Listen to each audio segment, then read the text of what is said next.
दक्षिण भारत में बीजेपी के लिए दरवाजे बंद होते जा रहे हैं। पार्टी पहले से ही दक्षिण भारत में बेहद कमजोर थी। सिर्फ कर्नाटक में ही पार्टी का आधार दिखाई देता था, लेकिन राहुल गांधी की भारत जोड़ो यात्रा ने बीजेपी का ये आधार भी खिसका दिया है और इसका असर कर्नाटक विधानसभा चुनाव में दिखाई दिया। विधानसभा चुनाव में बीजेपी की सीटें लगभग आधी रह गई, जबकि कांग्रेस ने करीब 2/3 सीटें जीतकर सरकार बना ली। विधानसभा चुनाव के बाद से कर्नाटक में कांग्रेस और ज्यादा मजबूत हुई है, तो दूसरी ओर बीजेपी में भगदड़ जैसे हालात बन चुके हैं। पार्टी कोई भी फैसला नहीं कर पा रही है। हालात ये है कि विधानसभा चुनाव परिणाम आने के 6 महीने बाद भी पार्टी अभी तक विधायक दल के नेता का चयन तक नहीं कर पाई है। बीजेपी सबसे बड़ी विपक्षी पार्टी तो बन गई है, लेकिन राज्य को विपक्षी दल का नेता नहीं दे पाई है। पार्टी नेताओं के आपसी टकराव का नतीजा यह है कि कई नेता अब बगावत की राह पर बढ़ते दिखाई दे रहे हैं।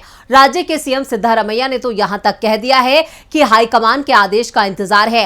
राज्य में वो बीजेपी के साथ खेला कर देगी कि बीजेपी ऑपरेशन लोटस को भूल जाएगी। इस बीच बीजेपी में बड़ी बगावत के भी संकेत मिल रहे हैं और कर्नाटक कांग्रेस के अध्यक्ष ने तो अब वो तारीख भी बता दी जिस दिन बीजेपी में बड़ी बगावत होगी, और वो तारीख है 14 नवंबर की। तो आखिर कैसे कर्नाटक में लगातार कमजोर हो रही है बीजेपी, इसी पर हम करेंगे विस्तार से चर्चा अपनी इस स्पेशल रिपोर्ट में। नमस्कार, मैं हूं परवीन। तो शुरू करते हैं कर्नाटक में बीजेपी में मची भगदड़ की। कर्नाटक से बीजेपी सांसद और पूर्व सीएम सदानंद गौड़ा ने किया चुनावी राजनीति से संन्यास का ऐलान। हाईकमान के फैसले के खिलाफ सदानंद गौड़ा ने दिया बगावत का संकेत। जेडीएस के साथ गठबंधन को लेकर गौड़ा ने दिखाई खुलकर नाराजगी। 2.5 साल से पार्टी के फैसले को लेकर नाराज चल रहे थे सदानंद गौड़ा। 10 मई को कर्नाटक विधानसभा चुनाव के परिणाम सामने आए थे। आज 10 नवंबर हो गया है। 6 महीने हो गए, लेकिन 6 महीने में बीजेपी अभी तक विधायक दल के नेता का चुनाव नहीं कर पाई है।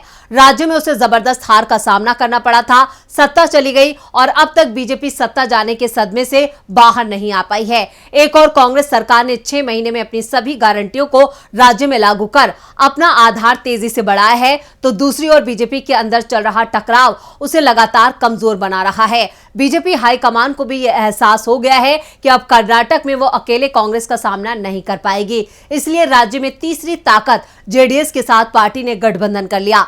जेडीएस को एनडीए में शामिल कर लिया, लेकिन यह फैसला अब बीजेपी पर ही भारी पड़ता दिखाई दे रहा है और हाईकमान के इस फैसले के खिलाफ बीजेपी के दिग्गज नेता और राज्य के पूर्व सीएम डीवाई सदानंद गौड़ा ने चुनावी राजनीति से संन्यास लेने का ऐलान कर दिया है। सदानंद गौड़ा 10 साल से विधायक और 20 साल सांसद रहे हैं। मोदी सरकार में 7 साल मंत्री रहे। कर्नाटक राज्य बीजेपी इकाई के अध्यक्ष भी रहे, लेकिन पिछले 2.5 साल से वो पार्टी से नाराज चल रहे थे और उनकी नाराजगी उस समय ज्यादा बढ़ गई जब बीजेपी ने विधानसभा चुनाव के बाद जेडीएस से गठबंधन कर लिया। दरअसल राजनीति में सदानंद गौड़ा की एचडी देवगौड़ा के बीच रिश्ते बेहद तल्ख भरे हैं और दावा यहां तक किया जा रहा है कि जेडीएस की ओर से सदानंद गौड़ा के राजनीतिक कद को घटाने के लिए गठबंधन में बेंगलुरु उत्तर की सीट मांगी गई है।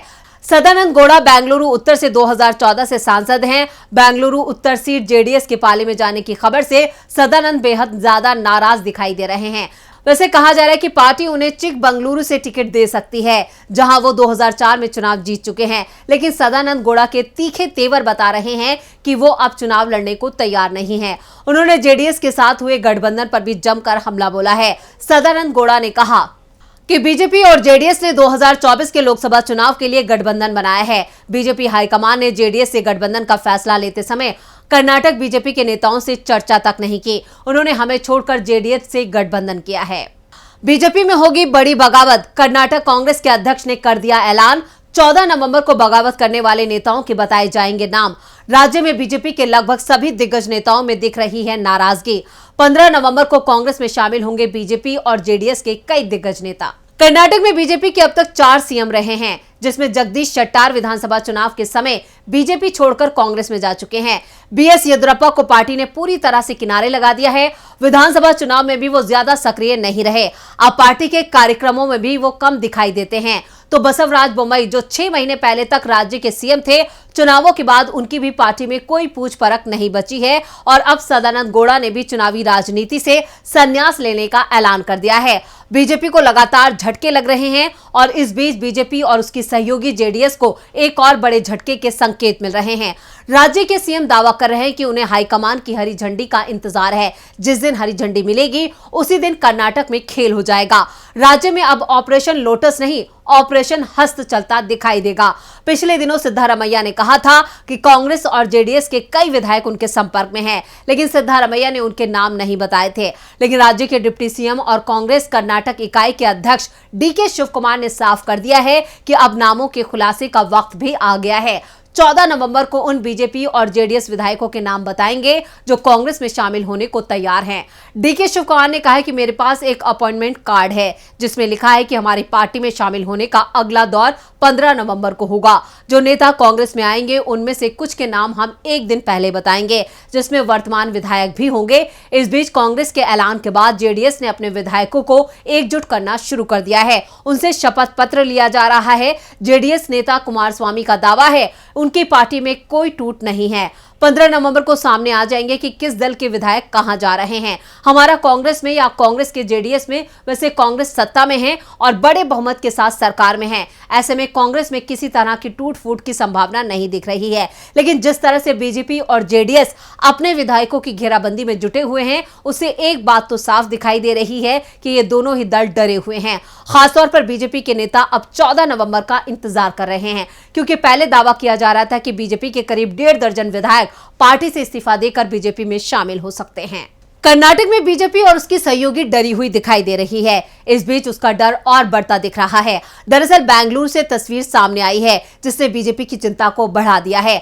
भारतीय जनता युवा मोर्चा के अध्यक्ष और बेंगलुरु दक्षिण से सांसद तेजस्वी सूर्या ने कर्नाटक के डिप्टी सीएम डीके शिवकुमार से मुलाकात की और इस मुलाकात की तस्वीरें अब वायरल हो रही हैं। वैसे सूर्या ने कहा कि बेंगलुरु के विकास और कुछ रिक्त पदों को भरने की उन्होंने डीके शिवकुमार से मांग की है और उन्होंने इस पर जल्द ही फैसला करने को कहा है। लेकिन बीजेपी में मची हलचल के बीच शिवकुमार और सूर्या की मुलाकात कुछ और ही संकेत दे रही है।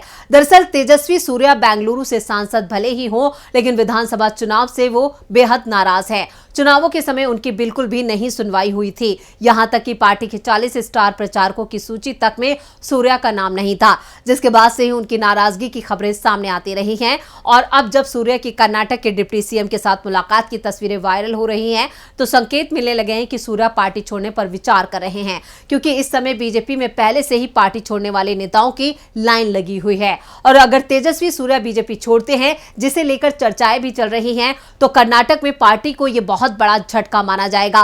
वैसे सूर्या के करीबियों का दावा है कि वो कहीं नहीं जाएंगे, लेकिन राजनीति में कब क्या होगा इसका अंदाजा नहीं लगाया जा सकता।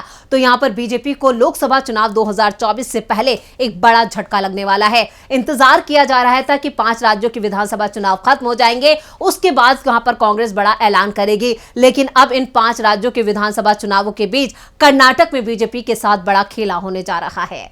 तो ये थी हमारी स्पेशल रिपोर्ट। आपको हमारा ये वीडियो कैसा लगा, नीचे कमेंट बॉक्स में अपनी राय जरूर दें और इस वीडियो को ज्यादा से ज्यादा लाइक करें और शेयर करें। देखते रहिए डीबी लाइव। नमस्कार।